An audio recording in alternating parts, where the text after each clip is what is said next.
Sumainyo ang Panginoon. Noong unang dating dito, kapamayo, ay pinagsasama yung posisyon ng Flores de Maria at saka yung Santa Cruz.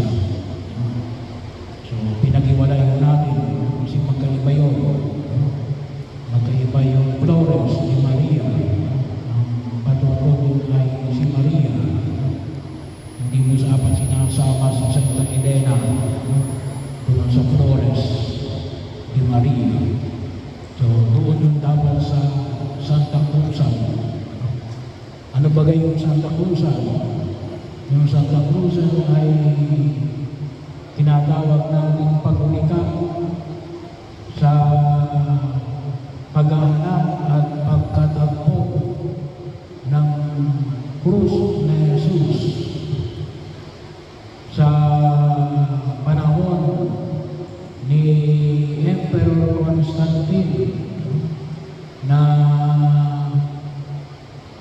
binigyan ng diin ng kanyang nanay na si Santa Elena. So, yung ginagawa ko natin yun sa panahon sa buwan ng Mayo. Ngayon po naman ay binibigyan din natin ng pagpapahalaga yung pagtatampo sa krus.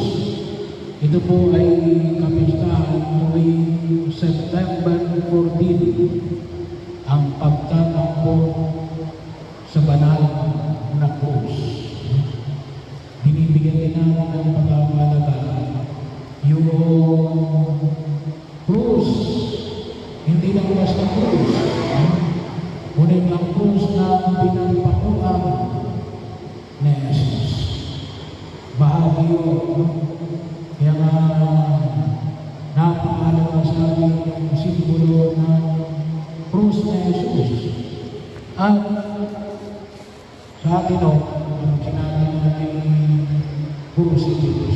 Krus at saka yung may nakapakaw sa krus. Napakahalaga mo yung nakapakaw sa krus. Kasi bakit? Kasi nung panahon ng Imperyo Romano, bago dumating sa Jesucristo, at sa panahon ng Jesucristo, at kahit na pagkatapos ng panahon ng Jesucristo, ang krus ay itinuturing natin. Ito ay isang pamamaraan ng kaparusahan ng kamatayan. Death penalty. Ang krus ay simbolo ng kamatayan. So, ibig sabihin, simbolo rin ito ng alin ng pagiging kriminal. Yung iba natin mga kapatid, ayaw nila na may tao kasi bakit bawal daw gumawa ng imahe. Siguro hindi nila nababasa. Yung una natin pagbasa, sa aklat ng mga bilang, kung niyo po maalala, yung aklat ng mga bilang na binasa sa unang pagbasa, ano sabi ng Panginoon kay Moises, gumawa ka ng isang ahas na isang banso. Alin, itaas mo, ilagay mo sa kahoy. At ang sino man tumingin dito, kasi yung mga Israelita nakagat ng ahas, ba't sila nakagat ng ahas? Gawa ng kanilang katigasan ng ulo.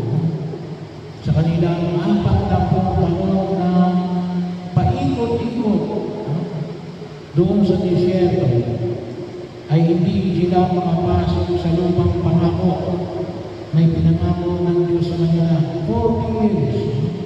Ay dahil sa kanilang katigasan ng ulo, ay kinagat sila ng mga ahas. Humingi ng tulong ngayon si Moises sa Diyos. Anong sabi sa kanya ng Diyos?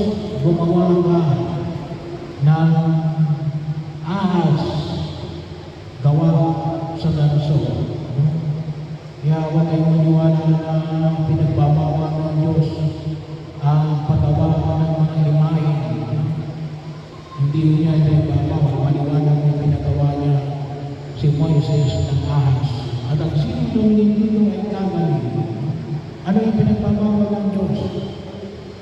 sumamba. No? May mga imahe tayo, hindi yan para sambahin. Yan ay para magbigay ng turo sa ating paalala at pagkilala sa uri ng ating Diyos na sinasamba.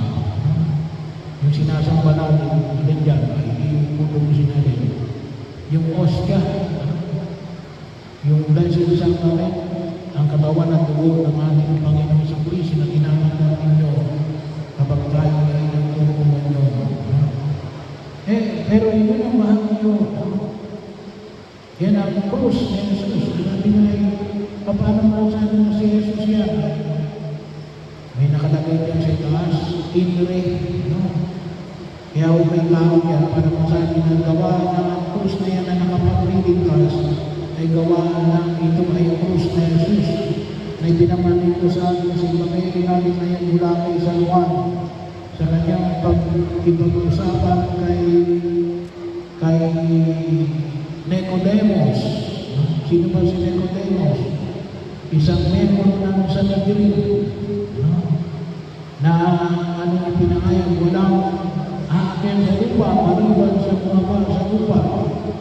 At anong sabi ni Jesus? Na maliban itaas ang anak ng tao tulad ng pagtaas ni Moises sa ahas sa ilang, ay hindi natin makakamit ang kaligtasan na dulot ng Diyos. Kaya nga, andyan, sabi ng isip, hindi naman sa Jesus kasi may nakalagay inre. No? Anong ibig sabihin ng inre? Yesu Nazareno, Rex Eudoro. Jesus na taga Nazaret, hari ng mga Hudyo. Yan yung parusa na ibinigay ni Poncio Pilato.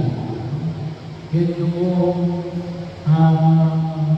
pagsakda na ininulit ng kasalanan. Kaya yan yung si Jesus. Nakalagay nila yun sa mga kasalanan. Pero maliwanag na anong bagay yung sinisimulo ng krus na ito ay kinakapog natin. Hindi yung imahe na itong kahulugan ng imahe. Yung imahe ay pinapamanid ang walang hanggang pag-ibig ng Diyos.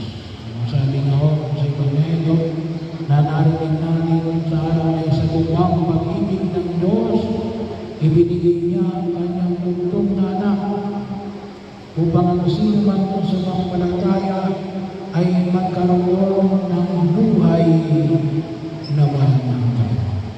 Kaya napakalaga kung makita natin ano, kapag nakakita tayo ng krus,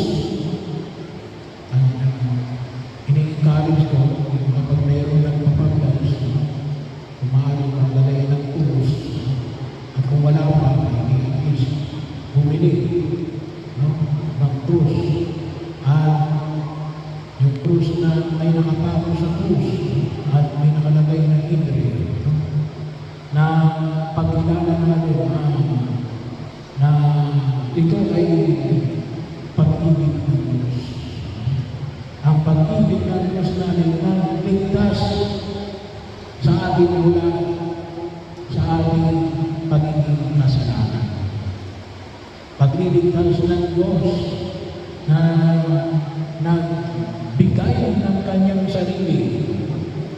Kaya kalimitan ng kasalanan ay alin, magiging makasarili. Paano mo tayo makatulong sa panawagan ng Diyos? Pagbago natin. Yung alin, pagbibigay ng sarili. Pagbibigay ng sarili. Anong kalimitan mo yan? Kaya yung mga nakakita natin na nagdudulot, ngayon mga pinamumuhian natin, ay bakit? Mga swapang, mga makasarili, paano tayo iiwas sa ganang bansi ng kasalanan? Kinakailangan tumulan tayo kay Jesus. Nagbibigay ng sarili, ang pagbibigay ng Ama, ang